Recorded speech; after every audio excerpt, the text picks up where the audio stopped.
you're setting a break down and you're playing badly, and you're hearing people saying, typical Brits.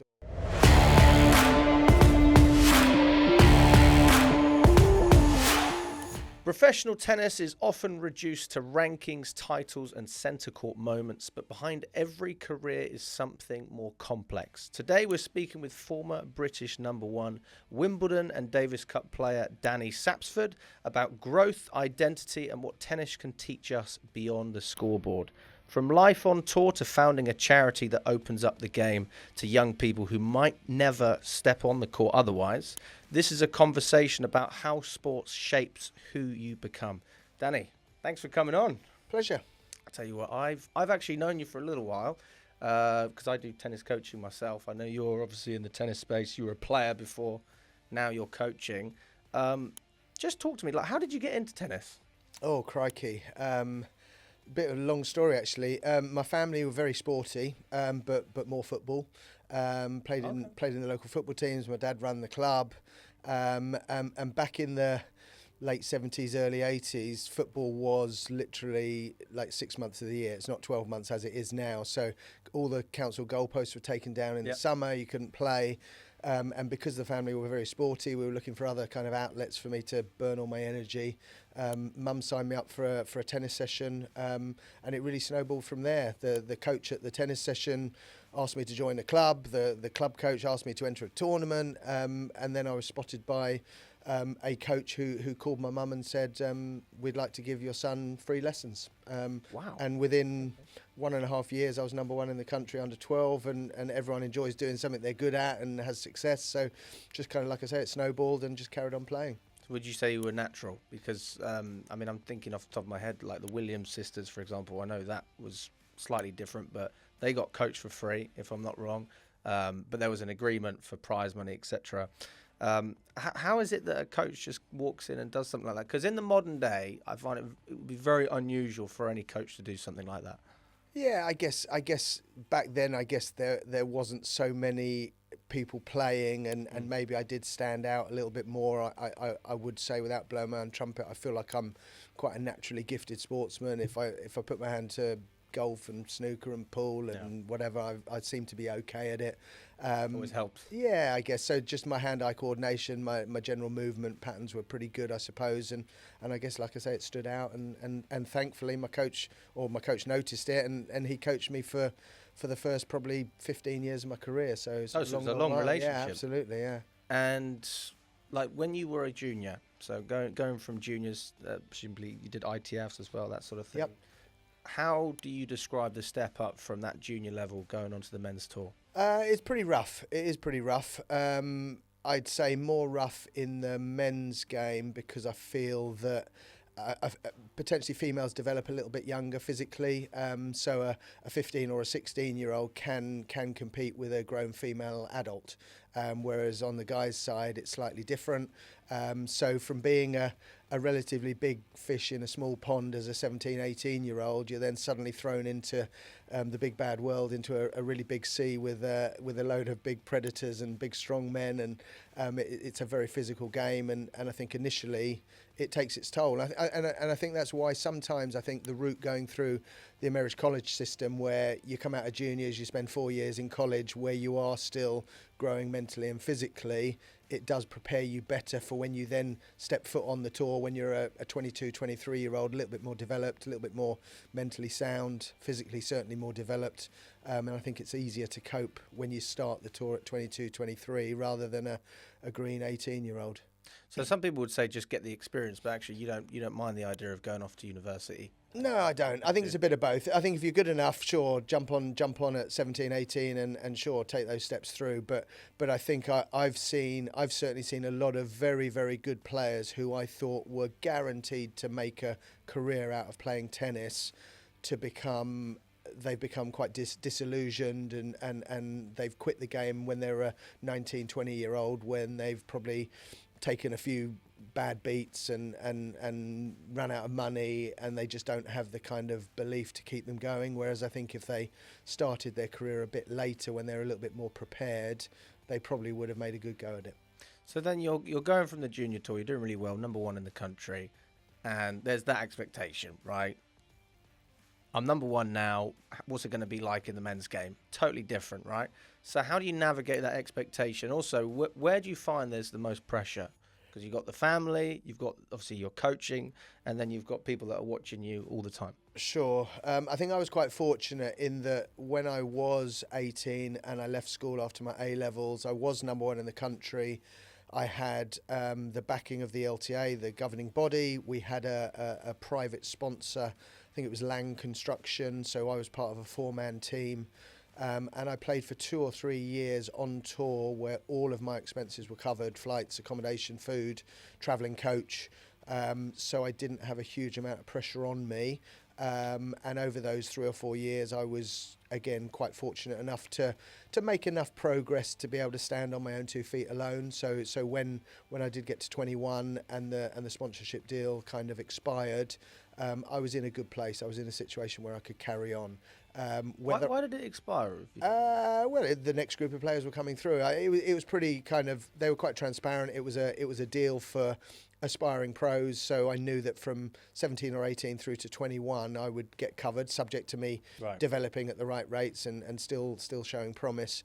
So that expired. I was able to stand on my own 2 feet, and I think if I didn't have that support from 17 to 21, would I have made it? I don't know, but luckily I had that kind of safety net that kept me going, and then I was able to stand on my own 2 feet from 21 years onwards. Yeah, I think that's when a lot of, well, not just players in general, any athlete, that's where most people make or break. I mean, I stopped playing properly when I was 17, 18, so I can relate. Well, it can relate to people who have stopped. But then again, I wasn't as good as you were, right? So if you've got the ability, even if you're struggling, I think there's got to be a way that you find something. So talk to me, when that pressure started and you had to support yourself, you didn't have the sponsorship, how do you manage that? That's a tough one. I mean, you talk about standing on your own 2 feet, but obviously in the professional world, if you lose matches, you don't get paid, and you still have to pay all of those. Well, that's expenses. the thing. It's not just if you don't win matches, it's not just loss of earnings. It's you still have to cover the cost of flights, accommodation, food, taxis, coaches if you're traveling with them, everything. So instead of like having a net zero wage, you're minus thousands. So it does become quite pressurized, particularly if you're on a bad run and you find yourself going 6 to 8 weeks, losing first round every week, because it happens to everybody. There is that pressure. It's funny, and I can't quite put my finger on it, but the times, there were numerous times in my career where I thought, I'm literally on my last 2 or 3 weeks here, and if I don't turn the corner, I'm done. And for whatever reason, whether you put less pressure on yourself because you feel you're going to throw the towel in, that's when you have your best results, and it gives you that momentum to keep going again. So I guess the ideal situation would be playing in with a relaxed mindset in a highly pressurized situation, and that's when you'll get your best results. But that's the difficult bit, and if we could all do it, I guess we'd all be Wimbledon champions. But It's not that easy. Well, this is the thing as well. Like, even if your mindset is perfectly, there's nothing wrong with it. You might be on your game and you can still lose matches, but then you have to just accept that, the other guy I'm playing, he's just too good. But there does come a point where it's like, I need to start getting some results here. You mentioned, in your career you had moments where you had a couple of weeks left if things didn't go the way you wanted. How many times would you say you've been in that situation? Honestly, too many to remember. Numerous times. It's just, I guess, when I look back on my career, I only remember the good points and the happy memories and the fun bits. But I know that there were numerous occasions where I'm on my last legs, and I know there were a couple of periods where I did stop for a couple of months, and I tried to do a little bit of coaching, and then I realised that I missed actually competing and playing, and maybe I felt that I hadn't fulfilled my potential, so I went back to competing. And how old were you at this point? I know certainly I did that when I was, must have been about 21, 22. Still very young then. Yeah, very young. So again, I'd gone through the funding with the LTA. I'd reached probably about 250 in the world, ATP. I'd played Davis Cup for Great Britain. But then you get, for whatever reason, whether it's the the periods of time where you don't earn money, whether it's 35 weeks on the road and you don't like the travelling, just get a little bit sick to death of, everyone gets sick to death of their job at times, but for whatever reason you just want to stop. But deep down it was, like I say, when I look back it was fun, and I do only remember the good times now. But there were certainly periods where it was pretty tough out there. Yeah, what did you struggle more with, the bigger tournaments or the smaller ones? Because you played at Wimbledon, for example. Yeah, no, I think as a player, I don't think I had a particularly brilliant career. I was certainly a journeyman pro. I managed to make a living out of it over a 13-year playing career, so I did okay, but certainly not well enough to be able to sit back and kick back on a sun lounger for the rest of my life. So I managed to compete, I managed to play, I managed to pay the bills, which was great. I think my game was a little bit lightweight. I played in the era of like Sampras, Agassi, Courier, Edberg, Becker, those guys who were fairly big hitters, even Izovic, all those guys, big serving. The game was a lot faster back then, and it certainly favoured the kind of taller, bigger hitters. I guess you could compare my game to someone like Michael Chang, who's similar build, similar size, ran miles and miles every match. So it was pretty kind of took its toll on my body. But yeah, there weren't many of those types of players around, and they're probably even less now actually. But yeah, it was quite a challenge. I almost reached a ceiling at around 180 in the world, where I could beat the people lower than me, but I couldn't get close to the people above me. They just had too many weapons, and I couldn't quite hurt them enough. That was my problem. So it wasn't a mental issue. You think it was more? No. I think mentally I was very strong. I think if I wasn't mentally strong, I wouldn't have done half as well as I did. And I used to think that was one of my strongest points. Actually, I always used to tell people that my fuse before I would explode was so long it would just go round the block and keep going, whereas other people's fuse was so short, and I used to be able to, I don't know, get under their skin, not in a kind of gamesmanship way, but tactically I would just keep going and I would persevere, and I'd make them play one more ball every rally, and that was my mindset, and people used to get frustrated playing against me. So I think that was one of my strengths, I think.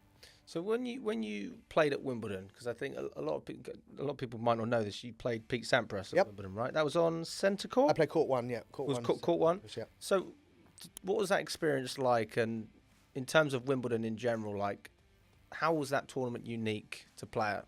It's very unique. Again, only happy memories looking back, but I also know that having the home crowd is like a double-edged sword. If you're doing well, it's fantastic. If you're doing badly, it's brutal. And having the strength to stand up and keep your chin up when you can actually hear the people moaning, saying horrible things about you, like, but even your home crowd. Yeah, no, you're setting a break down and you're playing badly, and you're hearing people saying, typical Brits or what have you, and at the end of the day, it's kind of a little bit unwarranted, because as a British player, as much as I was playing Wimbledon, my ranking wouldn't have ordinarily got me in the tournament because I was reliant upon wildcards. So I'm there as a person ranked 200 in the world, playing against people in the top 100, really on paper not expected to win, but the crowd expecting you to win. So it's quite difficult. But like I say, looking back, only good memories.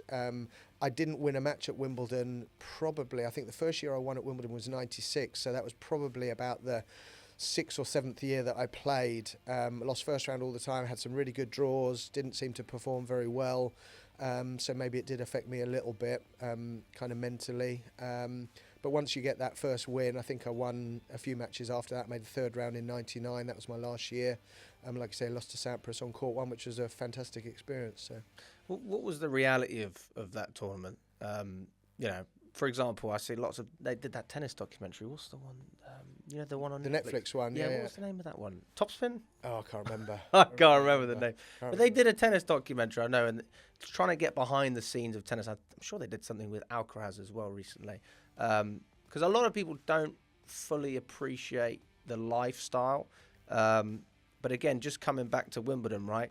What is it like in the locker rooms when you get there? How are you treated? How do you navigate sort of around, the practice courts as well. Yeah, again, being British, I'd played at Wimbledon, as in not during the tournament, but played throughout the year at Wimbledon and practiced there, so I knew my way around, which kind of helps a little bit.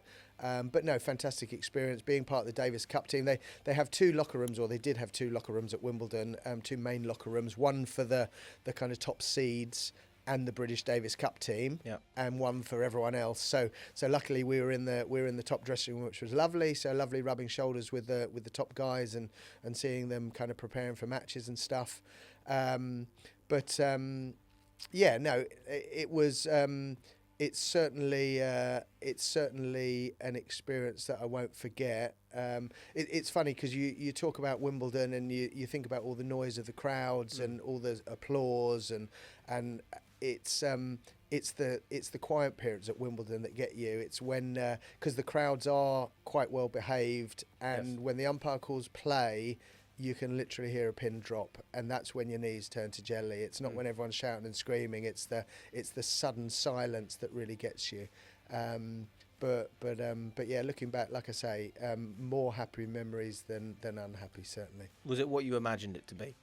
Yeah, I think so. It's something as a British player, you grow up and Wimbledon is the number one tournament, and even for people growing up in the rest of the world, South America and Asia, they look to Wimbledon as the tournament of the year. So it's not just because I'm British. I think it's got so much kind of heritage and history, and it's almost where the sport was kind of developed and born. So it's nice to have that as your home event. It's nice to be a British player. And it's nice to enjoy the highs when you are doing well, because again, back in the day when you're one of the last matches on court and I don't know, all the other matches have been closed for the night, and suddenly one of the outside courts has a few thousand people around there. It's almost a better atmosphere than being on centre. So that's what they say about the football, isn't it? When you go in those small stadiums, exactly. you feel the atmosphere a lot more than those bigger ones. Much more intimate, and yeah, it's nice, and you do feel yourself getting kind of buoyed by the crowd and lifted by the crowd, and your game can be risen from the support you get. What do you think the tour taught you about resilience? Because I mean, you spoke about your mentality earlier, and you said it was one of the strongest parts of your game. Yep. I find it really interesting, especially sort of pre-social media, because I'm sure you had people that were helping you with that. But these days, you have so much information, so much to go through. I think a lot of people, even people who struggle mentally, they know what they need to do. Whereas, back in the 90s, I don't know how much information was out there. So, like, how do you set yourself a target, an expectation of how you need to prepare for matches? And then how do you actually carry out what you need to do? I think tennis is much more scientific nowadays, from preparation, from training, from nutrition, from rehab, coaching. Everything is obviously gone up a notch or two, or more than a notch or two. Back in my day, we were very much kind of by ourselves, and we just did things through feel. But I think over time, you certainly just get to know yourself, and you get to know what makes you play better and perform better, when to eat, how much practice to do, etc., etc. You just kind of work it out. You learn from previous mistakes. I know for the last 2 or 3 years of my career, I never actually warmed up for matches. Like all the pros take 45 minutes on court and do all that, but I just didn't. And just rocked up. Yeah, just worked. I went through a period where I was travelling by myself for a little while, and I'm quite a quiet person. And I think initially I wouldn't go out there and say, hey, do you want to practice and make new friends? So I kind of just did things by myself, and it meant not being able to practice as much. And I used to go on court and I performed well. So then suddenly I thought, well, hold on a minute, this seems to be working. Let's carry this on. So I did carry it on, and it did seem to work. But they're the sorts of things you learn as you go.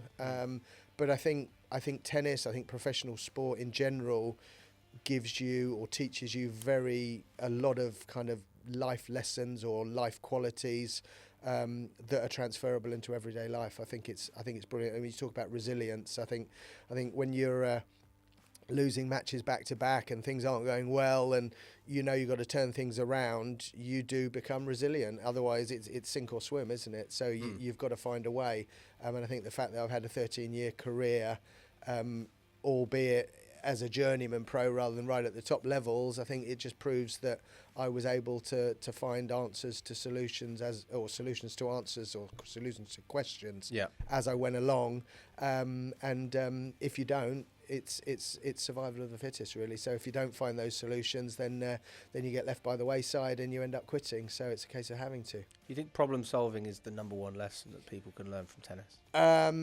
Certainly back in my day, I do feel that nowadays I think players are almost overcoached, and it does wind me up a little bit when I see an amazingly good tennis player, top 10 in the world, looking up to their box for solutions that they should be finding themselves.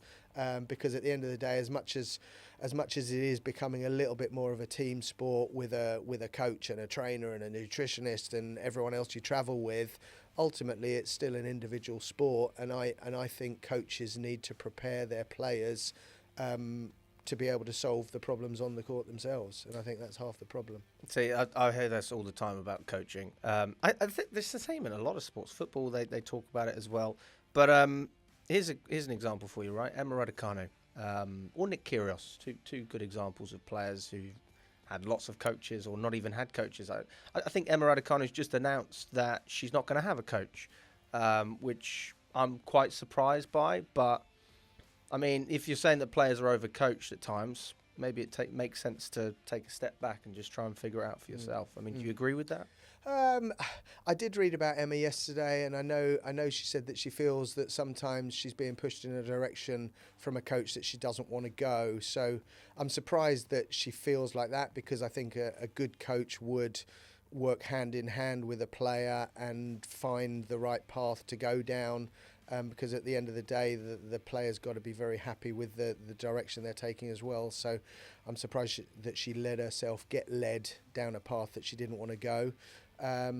But yeah, I apart from the early days of my career when I travelled with a travelling federation coach, I used to travel by myself, and I felt like I did the best job myself. It was a case of really having to, because I didn't have the funds to pay for a coach. But I did feel that was one of my strongest points anyway. I think tactically, mentally, I was fairly sound and fairly strong. So I didn't feel the need to kind of plug that gap or plug that hole. But some coaches, or some players, without naming names, they probably would need a coach more than others. That's for sure, just to keep them on the straight and narrow and keep them doing the right stuff. And other people need more motivation than maybe I did. I felt like my internal intrinsic motivation was pretty sound anyway, and I didn't need someone geeing me up. I certainly didn't need someone giving me tactics on court. I felt pretty good. So yeah, it wasn't as necessary for me. So how many years on the tour did you not have a coach? Well, I left the Lang squad. It must have been in the early 90s, so we're looking at about 91, 92, and I played through to 99 without a coach. So that whole period? Yeah, I had a coach when I came back home. So I had a place where I would kind of call a base, where I was part of a tennis academy in North London with a coach called Alan Jones. And I trained there for a good probably 5 or 6 years. And that was a fantastic environment, really good, lots of good players all sparring against each other. But Alan would never travel with us, so we just used it as a home base in the UK, and we'd train there for 1 or 2 weeks, and then we'd go off on tour for another 4 or 5 weeks, and we'd be by ourselves, and we'd come back just to kind of touch base again and work on any parts of our game we felt we had to. But generally, we were left by ourselves. Do you feel like you were more resilient then because you didn't have a coach? But then I guess the flip side is you might have missed out on a lot of things. Well, there's definitely things that coaches have to offer. So I guess I'm just trying to ask, what's the benefits really? If you felt like you knew what you were doing tactically, you felt like you were mentally strong, how would a coach have benefited you? I don't know. I think coaches nowadays, particularly nowadays, they're more than just a coach. They're almost like they're the water boy. They practice they organise the practice. They sort all the flights. They book the hotels and like a PA. Yeah, exactly. It's more that type of role, and they're your best friend as well. They're someone who you can travel with and eat with and keep good company with. So I think it's not just a case of finding someone that you connect with on court. You need someone to almost like deliver the whole package nowadays. But yeah, it's just I guess I felt independent enough not to need that help really. Did you ever feel isolated on the tour? Did you ever feel lonely? A little bit. But having said that, I like my own company. That always helps. Yeah, no, it does always help. And when you meet up with old friends who used to play on the tour, we always kind of think back and talk back on life on the tour.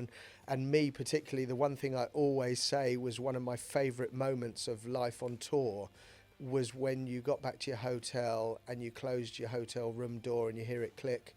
And you know you're by yourself. I used to love that. It just, okay. Yeah, just having the freedom of just being by myself and not having to just, I don't know, put on any sort of false front or any sort of confidence like that you didn't feel or anything like that. It was just you could be yourself, and I used to enjoy that. It's interesting. A lot of people say the exact opposite. You know? Oh, really? Well, they almost feel like they're totally isolated, and they don't like that. They feel lonely. Yeah. I hear that a lot with especially singers and people like that when they go on tour. Yeah. And they get locked in their hotel room so they don't do anything stupid. Yeah. But I suppose as an athlete, obviously, you have to take care of yourself. I think the fact that I wasn't so well known and I was a journeyman pro, like I said, like when I walked out my hotel door and walked down to get a McDonald's from the local shops, no one mobbed me for autographs. So I think if you have a lot of fame and fortune, you don't have that camaraderie, you don't have those friendships, you don't have the luxury of being able to go out in an anonymous kind of way. Do you have much McDonald's? I knew you were going to say that. I was waiting for this one. I used to, back in the day, like I said, tennis wasn't as scientific. Like my isotonic drink was mixing Coca-Cola and water. That was my isotonic drink. I think I felt like I was fairly kind of, let's say, lucky in that I did enjoy kind of healthy foods. So I would eat pasta, I would eat fruit. But I certainly wouldn't avoid hamburgers and avoid chocolate, and I still don't now. I'm just eat what I feel like, and thankfully it hasn't done me too bad. All in moderation. Exactly. And how would you describe, let's just say, an average day on the tour in terms of what you eat? Average day on the tour in terms of what I eat, crikey, that's a tough one. What would I eat? Like we would eat a lot of pasta. And again, back then that was the go-to. That was almost like, I think the term was like carbo loading, and like get your carbohydrates and it stays with you throughout the day and you don't burn it off. I can't talk about any of the science now, all the proteins and all the... Oh no, you don't have to explain this. I was just wondering what you back eat. then, no, it'd be pastas. If I wanted a quick fix on court, I would eat a chocolate bar. In a match? Oh God, yeah, absolutely. Cans of Coke and Snickers. Yeah, like if you need some energy or something like Mars bars and stuff. Yeah, I think I'm paying for it in my dentist now. But no, like anything for a quick fix for energy. Because obviously you're doing a lot of running. You have lots of highs and lows with sugar and stuff. And I guess if I'd eaten the right food, I would have probably been able to maintain the highs a bit longer. But I was very much a quick fix, have a chocolate bar and a can of Coke. And when that runs out, just have another one. Yeah. So that was me. But yeah, bananas in bread I used to eat. I used to have a lot of banana sandwiches. Okay. But yeah, no, crazy stuff. Nothing like the energy bars that they eat today and the glucose drinks and all of this. It was very kind of primitive and prehistoric, even back in my day, which was, that's the late 80s, early 90s. And was there many other players that did something similar to you, or were you quite unique in that sense? I think I was probably a little bit more unique than others, yeah. I think some people used to watch their diet a little bit more. But having said that, I didn't eat badly. I enjoyed the nice food, so I would eat the fruit and I would eat the pastas and I would eat the chicken breasts and what have you. But I just certainly wouldn't avoid the chocolates and the cans of Coke and the McDonald's, that's for sure. It's funny because the last podcast I did was with a nutritionist as well, so it's interesting. But I suppose as an athlete, actually, you can get away with doing a lot more because you're burning the calories. Exactly. Right? If you're not doing the exercise, then it's totally different. What was your best shot? My best shot on the tennis court, Yeah. I think it was probably my backhand. Yeah. If you're being really specific, it would be my backhand down the line. I think that used to... It was almost like my go-to shot. If I ever felt I was losing in a match, if I felt like I couldn't hurt my opponent, and I really felt like I needed to wrestle the initiative away from my opponent, I would try and use that shot more often. And take a few more risks. I think I was guilty of being a little bit too conservative on the court. Yep. So if I ever felt like I needed to kind of raise my game, it was always my backhand up the line that used to open up the points a little bit more for me. What was your worst shot? Oh, my worst shot. That's a tough one. I used to have a dicky forehand at times. My serve was never huge. Yeah. At times it was good because I could get a high percentage of first serves in. My placement was good. My variety was good. So it was quite effective.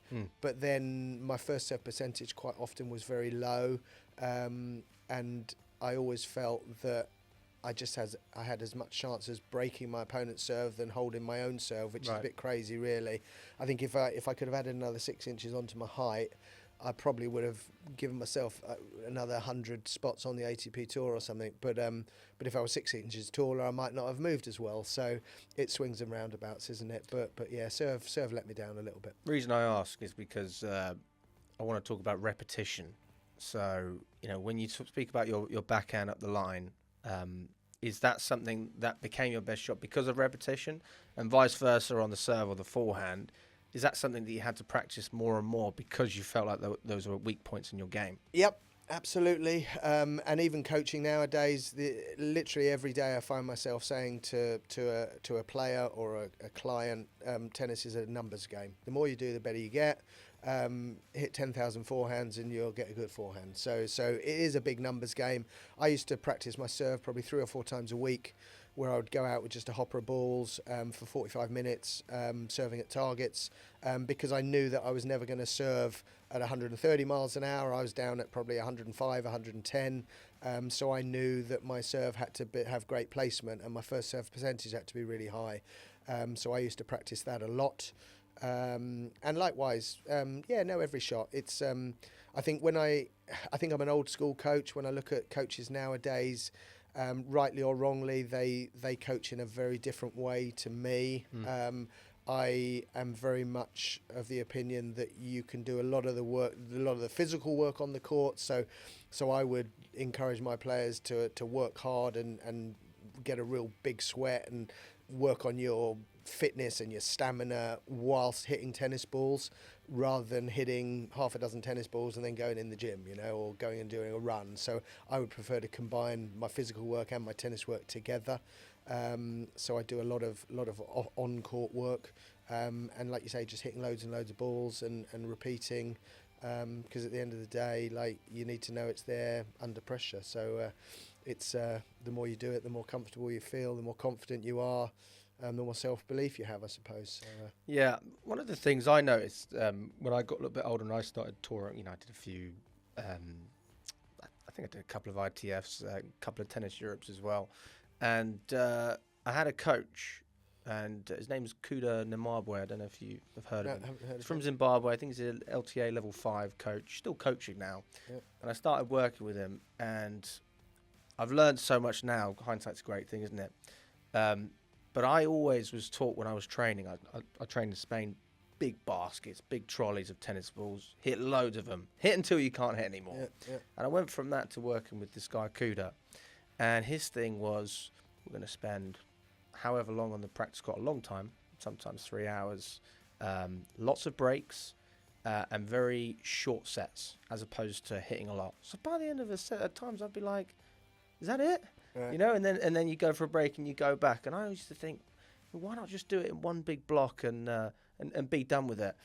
But it taught me, actually, sometimes it is about just practicing the quality of a shot as opposed to, just hitting balls pointlessly. And I see it on the tour as well.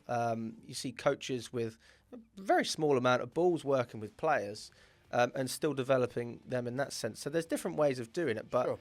I mean, is there a specific method that you think works for the majority of players? Or would you change it depending on the level as well? I think there's time for everything. I think if you're working on something technical, you might need to have a kind of a more consistent ball coming at you so you can work on the technique. But then when you're working on a tactical situation, you need a variety of balls coming at you because that's what you face in a match. And I personally see a lot of coaches feeding the same ball to their players, the same height, the same pace, the same spin too often. And I think those players that receive the same balls over and over in practice, they become fantastic ball strikers, but they don't necessarily know how to play tennis because they get on into a tennis match where they're not getting the ball at the same height and the same pace and the same speed and the same depth and with the same spin, and it kind of throws them a little bit. So I like being on the court with my players and putting in a lot of variety to see how my players deal with that variety, because ultimately that's problem solving, because there are so many variables that you can get in a tennis ball, and you receive it every single time that ball comes at you. It's slightly different for whatever reason, and you've got to be able to deal with that. And there was a very good coach, actually, a British guy, I think his name's John Hicks. I think he's not with us any longer. And one thing he did say to me, we used to watch like national junior tennis tournaments together, and he used to say, there are a lot of good ball strikers here, but not many people know how to play tennis. And being able to play tennis, I think he meant having the good court craft and the tennis brain. And you only pick that up by being on the court, playing with variety, and not necessarily being coached so often, just finding it out for yourself and working out things for yourself. I always tell a lot of people a story when I first saw Andy Roddick when he was a 17-year-old. We were in Tokyo playing a junior event. I had some junior players with me. He was the top seed in the draw.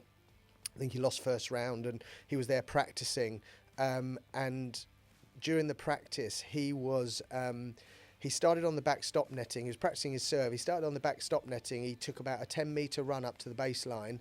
He threw the ball about 2 metres before he reached the baseline, but he threw it way forwards, jumped as he reached the baseline, and he ended up connecting the ball where he's literally over the service line. Wow. Like, it was almost like a long jump type tennis serve. And because he was doing it like that, he was forced to have quite an abbreviated swing with a really big snap of the wrist.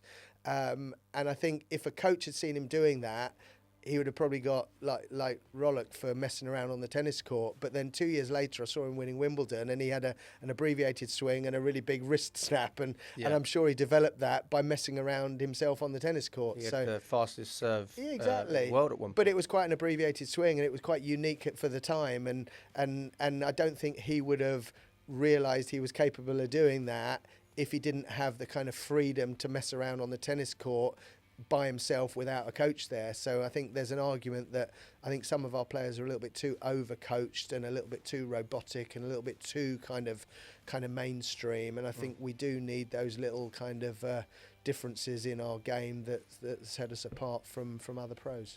Do you find tennis training sessions therapeutic, or did you? Do I find them therapeutic?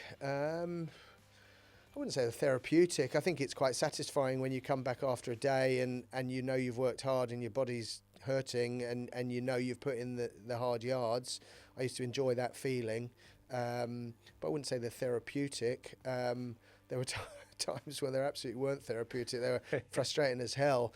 But again, I guess I was lucky that my coach created a great environment at our kind of tennis academy that we had. There was probably a dozen or even more of us that were there regularly every kind of week or every day, and we were all bouncing off each other. And the coach was quite clever in that he used to be able to stimulate you both with drills on the court and conversation off the court. So he would always pose questions, and during our lunch breaks we were always kind of talking tennis and strategy, etc.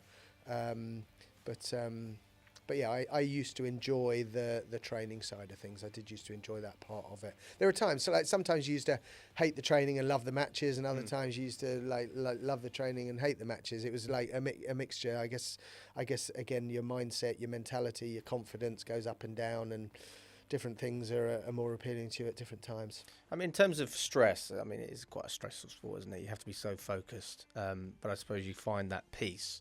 Was there a moment where you felt like you were well and truly grounded, or was it always in the back? It took a little while to get there. I remember I must have been about 23, 24. Yep. So I felt like, because I'd already had like a 3-month kind of break where I thought I was going to quit, and then I decided not to. Came back, got married when I was just before my 25th birthday. Yep. So I think that gave me a little bit of responsibility. And I remember sitting down one time, and I'd just played four or five tournaments back to back, and I had paid more in fines for trashing my rackets than I did get in prize money. So you start to think to yourself, crikey, I've got to find a solution of controlling my emotions here, because it's not helping me financially, and it's certainly not helping me win matches. And it was almost like a light bulb moment, and then from there on in, I was actually pretty sound on the court. But tennis can be an emotional roller coaster. And I always, when I compare it to something like golf, where, I don't know, if you hit a good shot in golf, you get rewarded for it. Of course. You hit a good shot in tennis, your opponent hits a better shot. Yeah. Or the line judge calls it out, and you feel like it's been taken away from you. So there are lots of ways that you have to deal with that emotional roller coaster, and it's a case of finding solutions. So I was able to turn around my kind of outlook and make sure I was very positive, and I had a positive spin on everything. And I think I've taken that over now into my kind of work life and family life, and I feel like nothing really throws me off kilter now. I feel pretty good, feel pretty sound, pretty composed most of the time, nice and laid back. My kids think I'm very laid back, but yeah, I think I kind of compare myself to a duck, where on the surface I'm very calm and serene, but below the water I'm pedaling like crazy, and internally I'm flapping, but externally I guess you don't want to show any weakness, and particularly in a tennis situation, in a match, you don't want to let your opponent know that you're suffering. So. And it's funny, because a lot of the players I talk to, and I say, look, don't let your opponent see you in that state. And their answer would be, but it doesn't affect me in any way. I can recover.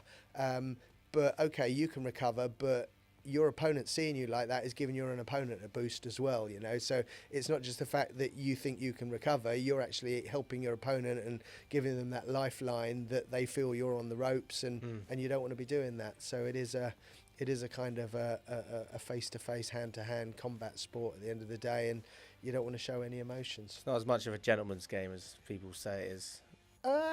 It's not, but then I would argue that, like, if you look at the role models in tennis over the past 20, 30 years, there have been some fantastic people, like unbelievably good role models, and I couldn't say the same with other sports. There are obviously good role models in other sports, but I think there are more bad role models in other sports, successful sportsmen that are not such good role models than there are in tennis. I think tennis generally breeds a pretty good bunch of people. That's true. And always my experience with my small experience when I used to rub shoulders with the top guys at the top events, they were all very, very humble, very, very nice, great to be around. And I love listening to the speeches after Federer, Nadal, Djokovic, Murray, when they've won Grand Slams. They are so good, and Alcaraz, Sinner, exactly the same. I think they're fantastic for the upcoming players. Do you think tennis helps people deal with stress without even realising it? Yes, I do. I'd have to say that as well. I now run a tennis charity, and we advocate activity for people with mental health problems and people with learning disabilities, and tennis absolutely can teach you some fantastic life skills. It reduces your anxiety, you feel less isolated, you make more friends, you get more confident. So as much as we use tennis to get people physically active and to teach them a new skill, we do like to think that it does give these people life skills that are transferable, that will help them in their day-to-day life, help them integrate into mainstream society. So yeah, absolutely. And we did a study, and it's kind of scientifically proven that it does help with anxiety. Yeah. I mean, what do you notice in young people that are playing tennis? Obviously, they're using it as an outlet to get away from whatever it is, or maybe they just enjoy the sport. I mean, what do you notice? What do I notice? I don't really know what I notice, but I know that we advocate tennis as a kind of a physical outlet to I don't know. It just gives you I guess it's just an overall kind of what am I trying to say? It just helps you. It just helps you in so many ways. Like quite a lot of our players will say to us that it's the only time they come out of their house the whole week. So just the fact that they come out of the court and they're making new friends and they're learning a new skill and they're gaining in confidence. And of course, they have the frustration sometimes that they can't achieve and they can't be successful. But we're talking right at grassroots level now. We're not trying to make Wimbledon champions. We're just giving people enjoyment. And tennis is a great sport that you can adapt and improvise, and you can use certain teaching aids that allow you to make tennis a lot easier for certain groups of people. So as much as you and I might perceive tennis to be two players playing from the baseline, over a net, using a hard ball, using big long rackets, one bounce. Tennis for other people that we teach might be passing a beanbag backwards and forwards in their hands, or using their hands to hit a balloon while they're sitting on a chair. So I think you've got to kind of, we try and change coaches and volunteers' perception of what tennis can be, and as a result of that, we're able to then make a lot more people enjoy the game by being successful at that game. And I think that if tennis coaches and potentially the national governing body as well, I think if we were a little bit smarter at adapting the game, and if we were able to do that a few years ago, I don't think we would be having trouble as a sport now with the competition of, let's say, pickleball and paddle, because we would have been smart enough to change tennis to adapt to the growing needs of the aging population, let's say, and they wouldn't need to leave tennis behind and go and play a different sport. So I think we missed a trick there a little bit, but I think in the work that I do as a charity, that's what we're trying to get across to coaches and educate coaches that tennis doesn't have to be played on a full-size court using a big racket and only one bounce. It can be anything you want. Tell me about bright ideas for tennis then. I mean, how did you start it, and when did you start it? Well, that's my passion now, I guess. So I started that 13 years ago. So I kind of co-founded it with a friend of mine who is funding it. He's my main benefactor. Started off just me. I've now got a team of 5 of us, so we're growing quite nicely. We do a lot of grassroots tennis. We get people playing who ordinarily wouldn't get the chance. And we've currently got about 200 disability venues running now, where we provide an hour's free tennis every week for different disability groups, and that ranges from blind, deaf, wheelchair, learning disability, autism, stroke, Alzheimer's, you name it. We're kind of not kind of pigeonholing ourselves to any particular disability. But we give people an opportunity to play, and we kind of monitor that, and like I say, we did a study a few years ago which absolutely proved that players of course they get a nice physical workout, but they're less anxious, they're able to share better at school, they're able to communicate better with peers and friends. They're able to make more friends. Their parents see that they've got more friends. Their teachers say that their concentration span is better in class. So I think the qualities that we're teaching them on the tennis court, or through the exercises that we do, it's certainly helping them in mainstream life, and hopefully it will lead them or it'll help them to lead a more fulfilling lifetime in the future. Do you think there's enough access to tennis at the moment?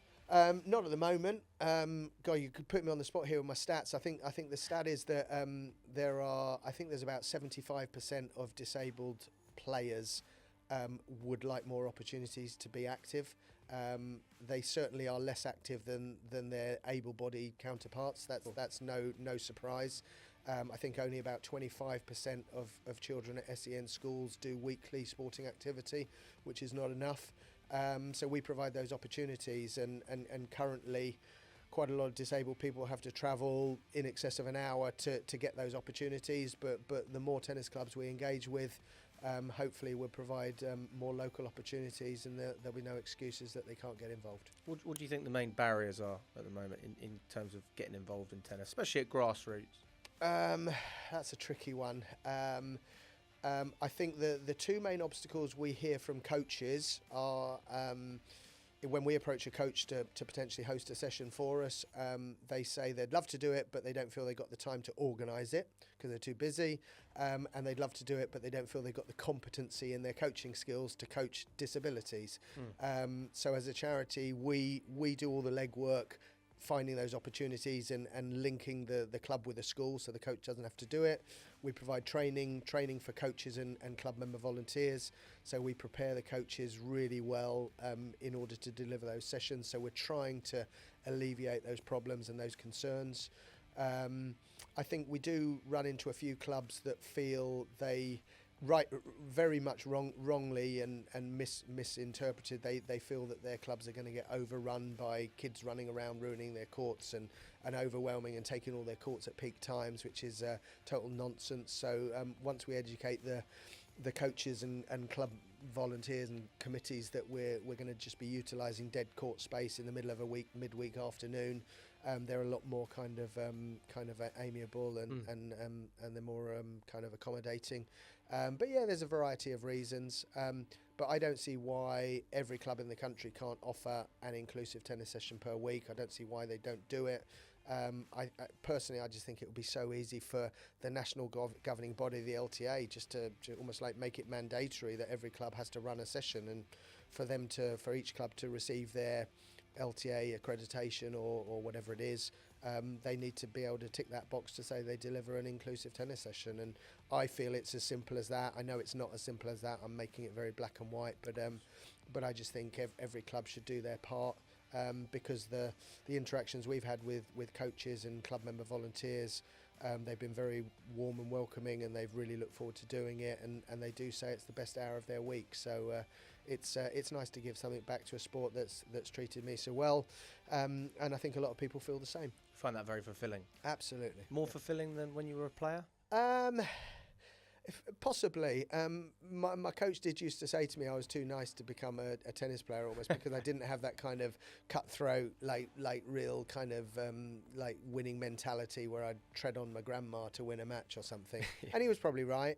I was very competitive. I did feel like I had a pretty kind of a good competitive nature, but I certainly get a lot of enjoyment out of seeing other people's enjoyment. So yeah, seeing the smiles on the faces and giving people those opportunities is very rewarding. It's changed your perspective then in terms of achievement. Obviously, it used to be, right, I need to win matches, X amount of prize money. Now it's a totally different focus. Exactly. I'm actually doing a presentation in a couple of weeks to first one I've done to a group of peers, another group of coaches, and I think the title of my presentation is how to achieve success. And I think the first thing I'm going to do is have to define success, because success for a performance player is winning matches and winning tournaments. Success for a player with autism is turning up at a tennis club, a new venue, a new environment with new faces, and actually stepping foot on the court and picking up a tennis racket. So quite often they'll sit on the sidelines, sitting on a bench just watching, and when they eventually take part, that is success. So it's very hard to define what success is on a tennis court, and there are varying degrees of what success can be. It could be hitting a ball with a balloon while you're in a residential home with your hand, or is it, like I say, a performance player winning Grand Slam matches? So it's as much as I enjoy seeing the players' faces when they get the enjoyment, I actually enjoy seeing the coaches and the club member volunteers that we train, when the penny drops and they realise that tennis can be 2 or 3 bounces or 7 bounces, or you play on a smaller court with a smaller ball or a softer ball or a balloon, and when they recognise that tennis can be so many different things, you actually see the penny drop. And we teach them how to coach a player with no arms or no legs, and initially they're like a deer in the headlights, but then by the end of the session they're willing to try new things and experiment and improvise and adapt, and we tell them to break the rules of tennis and bend the rules of tennis accordingly. And when the penny drops, like I say, it's quite fulfilling to know that you've started another group of coaches and volunteers on their kind of inclusive journey. Is there a specific person or transformation that you can look at that might have even inspired you, to be fair? Like, I'm sure there must be a player that you started coaching, or maybe you saw someone else coach, and from the first time they stepped on a court to however long they were playing, you would have seen that transformation. Yeah, I've been quite lucky. I think when I grew up, I grew up with in the era of like Bjorn Borg and John McEnroe. So they were my kind of inspirations initially. Agassi was that flamboyant American that kind of took over from those. So from a player's point of view, kind of those guys were quite inspiring. I've been quite lucky with my coaches. Like I say, the coach I took, I had one coach literally throughout my whole career who spotted me when I was 10 years old. So we had a great relationship, which was brilliant. And then Alan Jones was very inspirational. No longer with us, sadly. But both on and off the court, he was very inspirational. We'd always engage well with him.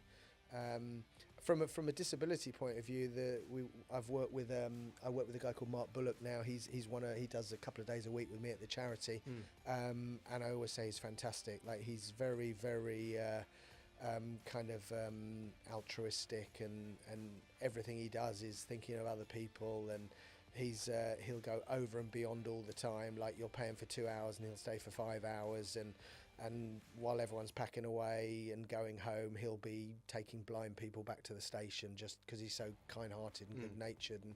And he's a real hero in my eyes, I think. But lucky to have him on board at the charity, which is nice.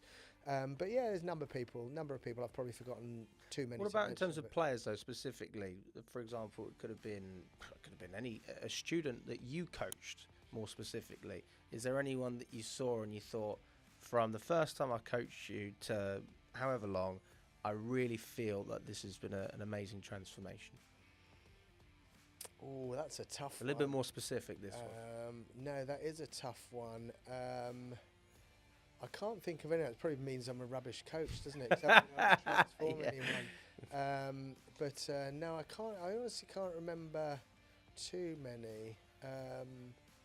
It's a tough one. No one really stands out. I did a lesson at a school yesterday where the player came on. He could barely hit a tennis ball, and you give him a few really kind of quite basic tips, general tips, and you can see the enjoyment they get from getting that success on the court, and from not being able to make contact with the ball. Suddenly they're making contact and the ball's going in, and they're feeling like the technique feels quite comfortable, and it is rewarding, and it's nice to see. And I do get that quite a lot. But I don't really spend too much time on the tennis court myself now. I certainly don't spend time coaching the same people over a long period of time, so I don't get to see that or go on that journey with them, which I think is a tougher journey, actually. I think coaching someone for, I don't know, a 5-year period is very challenging, because you get that initial uplift where the rate of improvement is quite sharp and quite steep, and then it plateaus off. It has to plateau off at some point, and that's when it gets really difficult. And I guess we all enjoy that initial uplift where there's that instant improvement and that instant bounce, and everything's going really, really good. And I do enjoy that, and they're the kind of lessons I do more often than not now. It's just the one-off sessions, so I get a lot of the good feelings, and then I don't have to worry about it when it gets a little bit mundane and boring and tedious, and that's when you have to really do the hard yards. What do you say to people who aren't involved in tennis, or maybe they believe that tennis isn't the sport for them? Tennis isn't the sport for them. Well, I guess it's not for everyone, but it is a great sport. And I know they did. I think it was the Copenhagen Heart Study 10 years ago, where they kind of scientifically proved that tennis was the #1 sport for physical health and life expectancy. I think it gave you an extra 10 years of life. I don't think they could scientifically prove what it was within tennis. They thought it was the physical activity combined with the social element, and I think it's hard to prove that the social element is beneficial, but they felt that tennis, being a social sport generally played in doubles with teams, they felt that it just had the slight edge over the more individual sports like running, cycling, swimming, where you do stuff by yourself, maybe with a bunch of headphones on or something. So it was that social interaction. But yeah, anyone playing, I would tell them, like, I think there's a misconception that tennis is a tough sport to play, which it can be if you're playing tennis by the rules of Wimbledon. But if you want to play on a smaller court with a sponge ball and a smaller racket and have 2 bounces or whatever you want to do, it's fun and it's exciting, and you It's can still have just tennis. as much as success. Yeah, absolutely. So yeah, we've all of us kind of have grown up now, where we're almost accepting that when you play as a 5-year-old, you use a sponge ball, and then when you get to 7, you use a red ball, and then when you get to 8 or 9, you use an orange ball, and then it's a green ball, and then it's a yellow ball. And in the past, we've thought that once we get to, let's say, 12, 13, 14, and we start using that yellow ball for the first time, we then have to use that yellow ball for the rest of our life. But that is so wrong. And I think when you get to 50 or 60, or whenever you feel that physically you're becoming a little bit less able, why not go down to a green ball again? And then why not go to an orange ball and a red ball and a sponge ball and play on a smaller court, and you have 2 bounces? Because we need the help when we get older. I've had a knee replacement, I've had a hip replacement, I don't move as well now, so I want a little bit more time. I still want to enjoy tennis, but if tennis can't give me that enjoyment, I will then go off and play another sport such as pickleball or paddle that does accommodate my needs. So I think if coaches can adapt the sport, and we can make it widespread, that we can adapt it and we can improvise, and it's still tennis and you can still get a nice workout and it's very social and what have you, I think potentially more people will either come back to the sport or be attracted to the sport. And just to finish off, Danny, where can people find more about Bright Ideas for Tennis? Well, we've got a website, brightideasfortennis.org. That will be the main port of call. We've got all our contact numbers on there, contact email addresses. Like I say, we don't necessarily deliver the sessions ourselves. We facilitate, so we work with a lot of clubs, with a lot of coaches who host our sessions. But I'd say the main port of call would be the website. Awesome. Thank you so much, Danny. Really appreciate your time. No problem. Thank you.